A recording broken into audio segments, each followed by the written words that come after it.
Olá pessoal, no vídeo de hoje, como eu havia prometido anteriormente, nós vamos mostrar como demonstrar o lema de Fatou sem usar o teorema da convergência monótona. Tá? Dessa forma, a gente vai ter realmente uma equivalência entre esses dois teoremas, o teorema da convergência monótona e o lema de Fatou, porque no último vídeo a gente viu como usar o lema de Fatou, né, admitindo que ele fosse verdadeiro, para demonstrar o teorema da convergência monótona. Então, nesse vídeo, a gente finaliza essa parte sobre integração de funções em L+. A partir do próximo vídeo, a gente passa para integrações de funções em geral, tá? Não necessariamente funções que sejam mensuráveis e não negativas. Então, a gente vai fazer as integrais de funções mensuráveis em geral. Então, novamente aqui, ó, vamos relembrar como que é o enunciado do lema de Fatou, certo? Então, no lema de Fatou, a gente tem uma sequência Fn em L+, e daí a gente já pode concluir que a integral do lim_inf dessa sequência é menor ou igual que o lim_inf das integrais das funções dessa sequência. É isso aí que a gente quer demonstrar, tá? Então, a gente não vai usar dessa vez o teorema da convergência monótona, mas o início da demonstração vai ser bem parecido, certo? A gente vai iniciar mais uma vez definindo f, tá? Já como sendo o limite inferior das fn's. Então, f é uma função que é mensurável, certo? E vamos definir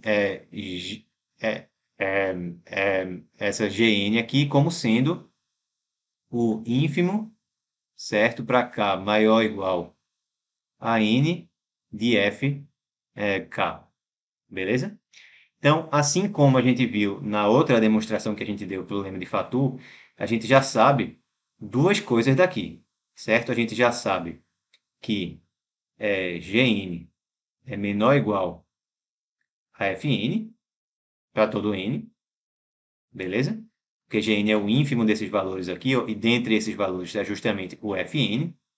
E a gente também sabe que, f é a mesma coisa que o lim_inf das fn's, mas esse lim_inf é definido como? Como o limite, quando n tende a infinito, do ínfimo para k maior ou igual a n, de g, k.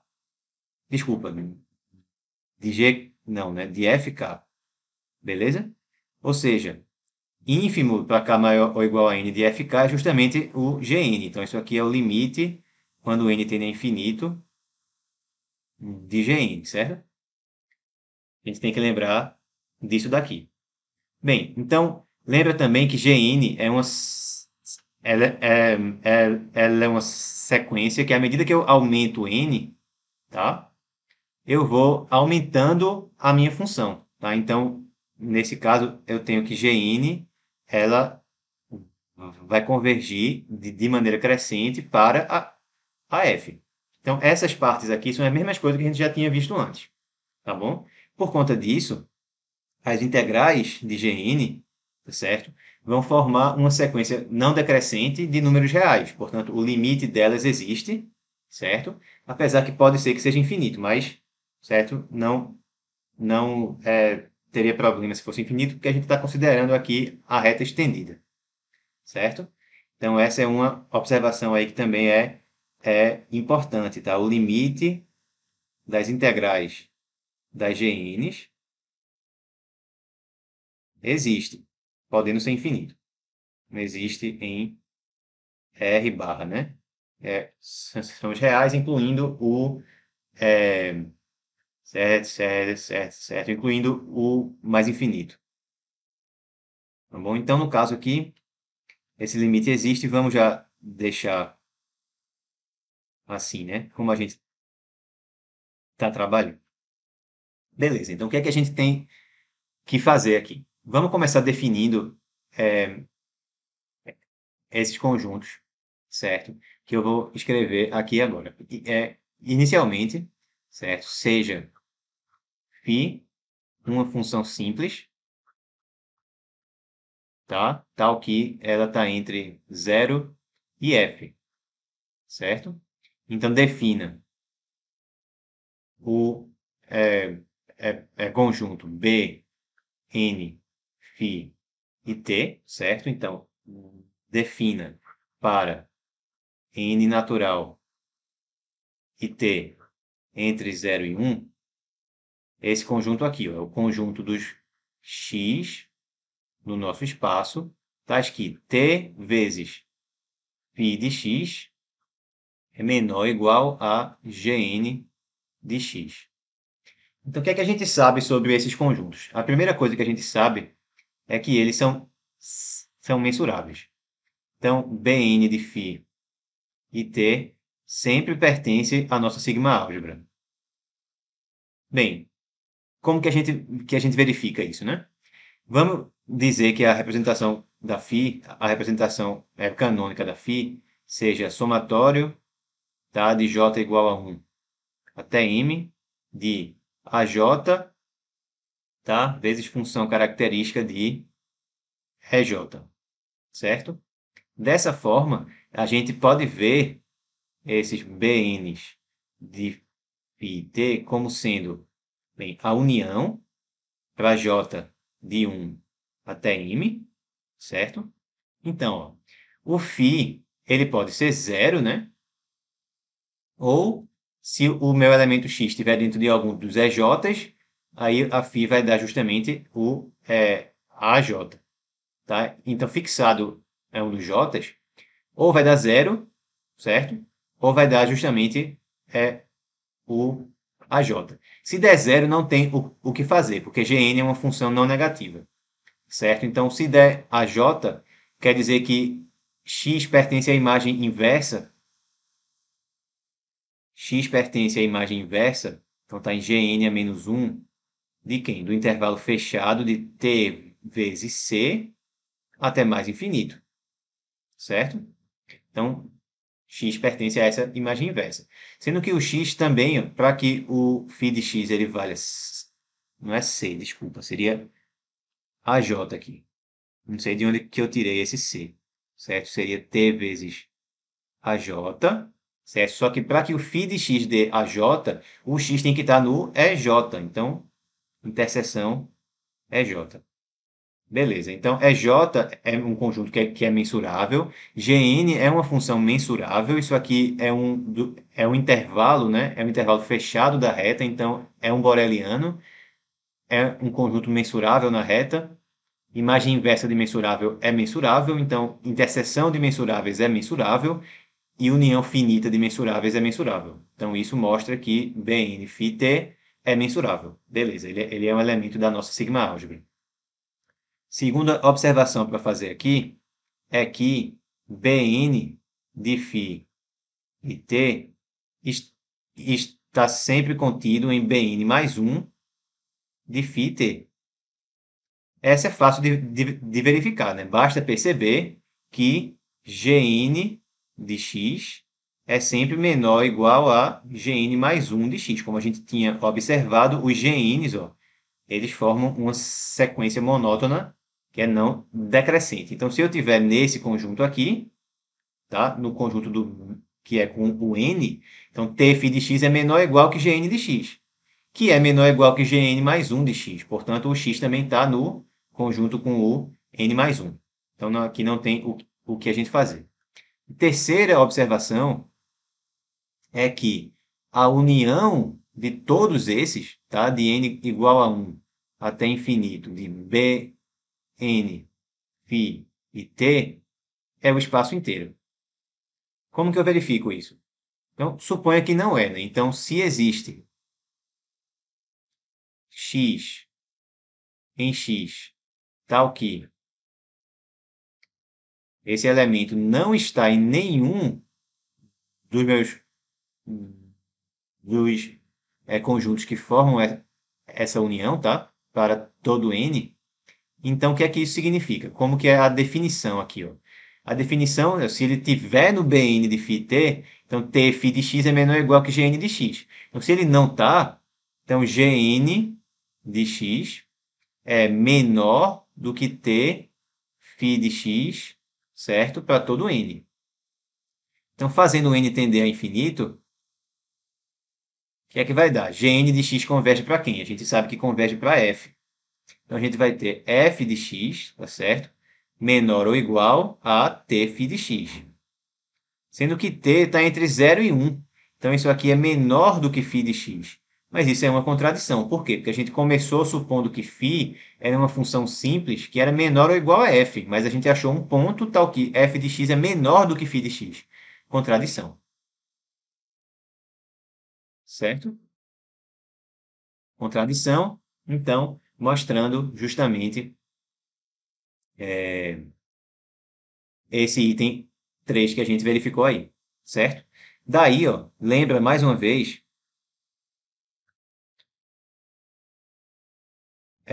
isso aqui é uma medida, né? μφ de A, definido como a integral em A de φ, isso aqui a gente viu já que é uma medida no espaço mensurável que a gente tá trabalhando, tá? E a gente já viu que se a gente tem uma medida e a gente tem essa igualdade aqui, ó, a medida da união, tá? Como são conjuntos ó, que estão aumentando, né? Um está sempre dentro do seguinte. Então, a medida da união é o limite, quando n tende a infinito, da medida desses elementos aqui. No caso, o que a gente tem é com a integral, tá certo?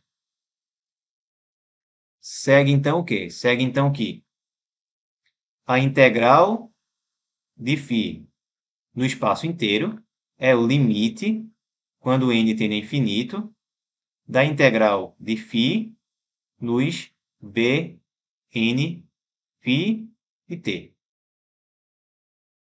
Beleza, né? Beleza. Certo. Então, isso é o que a gente já tem até esse momento. Essa parte a gente já tinha visto antes, tá bom? A gente já tinha visto antes que isso aqui era uma medida e que essa propriedade aí que eu acabei de usar, que diz o quê, né? Que se vale isso, tá? E isso, então a medida de x é o limite, né? A medida φ, né? Quando n tende a infinito, de medida φ de b, n, φ e t. A gente usou isso. Certo. Agora vamos verificar o seguinte, ó, vamos mostrar agora, certo? Quarta parte da demonstração. Vamos mostrar que, que vale o seguinte. Vamos mostrar aqui a integral de φ no espaço inteiro. Ela é menor ou igual ao limite quando n tende a infinito, certo? Das integrais de Gn, certo? Esse limite aqui a gente já comentou que existe, né? Aqui atrás. Pode não ser infinito. Tudo certo? Tudo bem. Então vamos começar usando o que a gente sabe já. Que é o que a gente sabe aqui é no Bn de φ e t. Certo? Então, no Bn de φ e t, como é a definição dele, né? A definição dele é essa aqui. Então, se eu fizer só integrais nesse conjunto, certo? Então, o que é que a gente tem? Temos que a integral de t vezes φ calculada no Bn de φt, ela é menor ou igual que a integral no Bn de φt de Gn, certo? Porque eu estou me restringindo a esse conjunto, e nesse conjunto t vezes φ é menor ou igual que Gn. Então, a integral de t vezes φ é menor ou igual que a integral de Gn. Mas a integral de Gn, nesse conjunto, ela é menor ou igual que a integral de Gn no espaço inteiro, certo? Porque a integral de Gn nesse conjunto é a integral de Gn vezes a função característica disso aqui. E Gn vezes uma função característica é menor ou igual do que essa Gn, certo? Então, esse t que está aqui, é, a gente poderia mudar isso aqui dessa forma, né? Já que t é um escalar, a gente poderia, a gente poderia colocar ele aqui na frente. Lembra que essa propriedade de passar esse escalar para o lado de fora, se ele for maior ou igual a zero, decorre só da definição, tá? Da integral. E aqui mais ainda, né? Porque é uma função simples. Então a gente já mostrou mais um monte de coisa. Então faça agora aqui o n tender a infinito. E use isso, certo?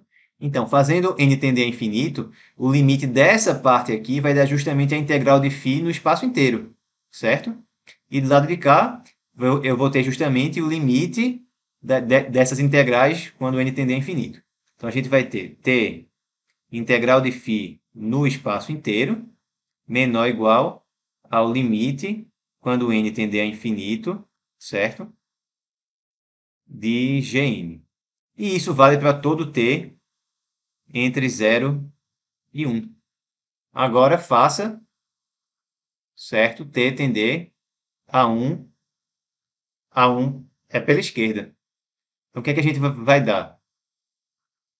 Logo, a integral de φ, certo? Continua sendo menor ou igual ao limite de n tendendo a infinito das integrais de Gn, como a gente queria. Agora, vamos finalizar. O que é que falta? Repara que esse valor aqui é maior ou igual que a integral de φ para qualquer função simples φ que esteja entre 0 e f. Então, esse número, esse limite aqui, é uma cota superior para o conjunto dessas integrais. E o supremo do conjunto dessas integrais é a integral de f, certo? Segue daí que a integral de f é menor ou igual ao limite, quando n tende a infinito, das integrais de Gn. Mas esse limite existe, né? Então ele é igual ao limite inferior, certo? Das integrais das Gns. Mas opa, Gn é menor ou igual a Fn para todo n. Então a integral de Gn é menor ou igual que a integral de Fn para todo n.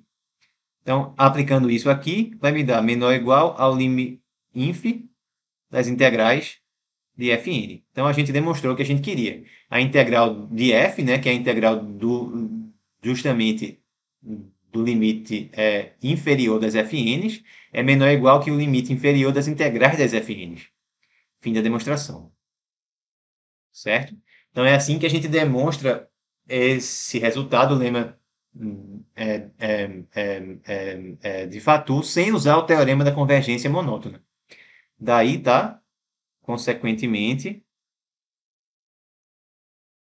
o lema de Fatou equivale ao teorema da convergência monótona, porque a gente pode sempre demonstrar um usando o outro. Tá bom?